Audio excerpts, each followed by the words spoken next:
ទាល់វត្តមានដ៏ថ្លៃថ្លារបស់លោកប៉ាកូនក្រមុំក៏បានត្រៀមលក្ខណៈរួចជាស្រេចនៅក្នុងការដឹកដៃកូនស្រីបណ្ដូលចិត្តរបស់លោកដើម្បីយកទៅប្រគល់ជូនដល់បុរសម្នាក់ដែលមានឈ្មោះថាលឹមតៅខៀងដើម្បីក្លាយទៅជាឧត្តមស្វាមីមើលថែរក្សាកូនស្រីរបស់លោកដែលមាននាមអេនច័ន្ទរស្មីចាប់ពីថ្ងៃនេះតទៅ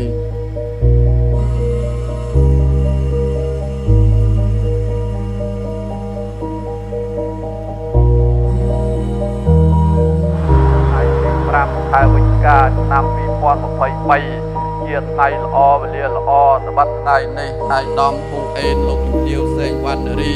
ជាប្រមាតាបិតាខាងកូនកំមុំនិងលោកវិជ្ជបណ្ឌិតច័ន្ទរតនៈនិងលោកស្រីពេជ្រភេងជាប្រមាតាបិតាខាងកូនកំឡោះលោកបានរឹកពីពលាដ៏ល្អកំណត់យកថ្ងៃសៅរ៍ថ្ងៃអាទិត្យ607ខែសុចឆ្នាំថោះត្រូវថ្ងៃទី4និងទី5ខែវិច្ឆិកាឆ្នាំ2023បរពកិច្ចមង្គលអាពាហ៍ពិពាហ៍កូនប្រុសស្រីរបស់លោកទៅតាមប្រពៃណីជាតិកូនប្រុសនាមលឹមតៅខៀង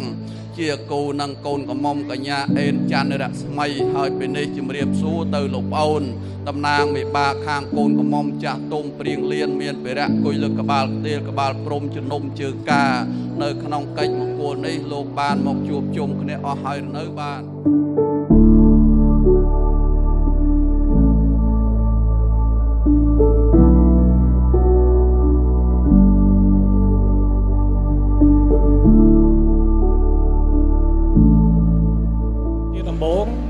ខ្ញុំ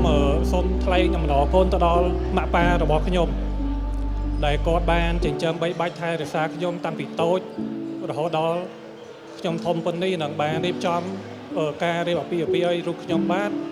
ទោះបីជាមានការលំបាកយ៉ាងណាក៏ដោយក៏គាត់មិនដែលរអ៊ូរទាំដែរ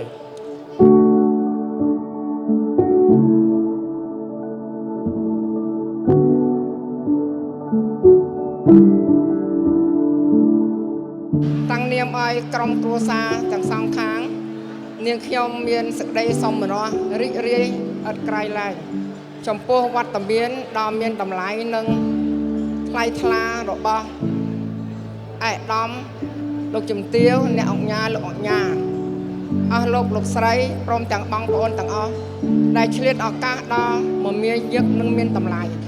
ចូលរួមក្នុងកម្មវិធីអាពាហ៍ពិពាហ៍របស់កូនប្រុសកូនស្រីយើងខ្ញុំឆ្លៀតក្នុងឱកាសនេះទៀតនាងខ្ញុំក៏សូមលំអរកាយសូមអភ័យទោសរាល់ការបដិសណ្ឋានកិច្ចដែលមានកង្វះខាតអ្វីណាមួយ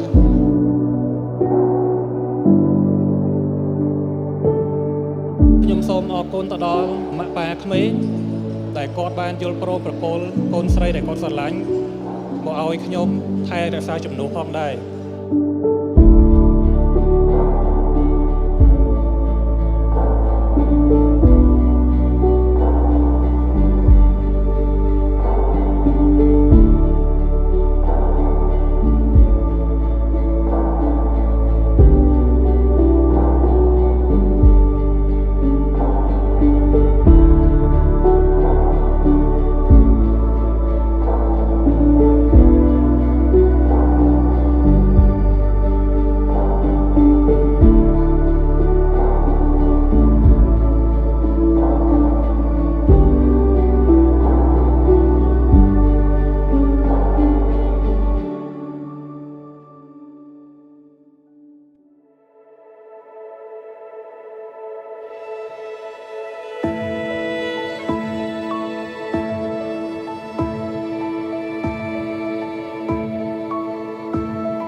បាទតូចធំម្ដំរៀមច្បងជួលើជួក្រោមទាំងអស់ទីគោរពសូមទានជ្រាបជំរាបពុទ្ធសាសថ្ងៃនេះជាថ្ងៃប្រកបដោយអ្នកខាត់ត្រឹកល្អជ័យមង្គលល្អពេលភ្លឺស្វាងល្អពេលនៃអរុណរះល្អថ្ងៃអាទិត្យ7រោចនារនោចខែសុចឆ្នាំថោះបញ្ញស័កពុទ្ធសករាជ2567ត្រូវថ្ងៃទី5ខែវិច្ឆិកាឆ្នាំ2023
វេលាដ៏មានតម្លៃបញ្ចូលរួមកម្មវិធីរបស់ខ្ញុំវត្តមានរបស់អ្នកទាំងអស់គ្នាពិតជាមិនអាចកាត់ថ្លៃបានឡើយជាចុងក្រោយខ្ញុំសូមជូនពរទៅដល់ភ្ញៀវកិត្តិយសទាំងអស់ជួបប្រទះតែសេចក្តីសុខសេចក្តីចម្រើនមានសុខភាពល្អកម្លាំងមាំមួននិងជោគជ័យគ្រប់គ្នាទាំងពេញ មានតែកូនសោមួយតែប៉ុណ្ណោះដែលត្រូវជាមួយនឹងប្រអប់បាច់ការសុភមង្គល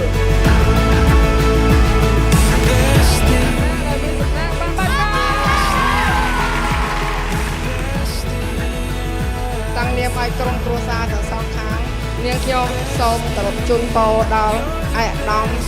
លោកជំទាវអ្នកអញ្ញាលោកពូអ្នកមីងអ្នកនាងកញ្ញានិងបងប្អូនទាំងអស់ឲ្យទទួលនៅពុទ្ធពរជ័យទាំង4ប្រការគឺអាយុវណ្ណៈសុខៈពលៈកំបីគ្លៀងទាំងឡាយសូមអរគុណ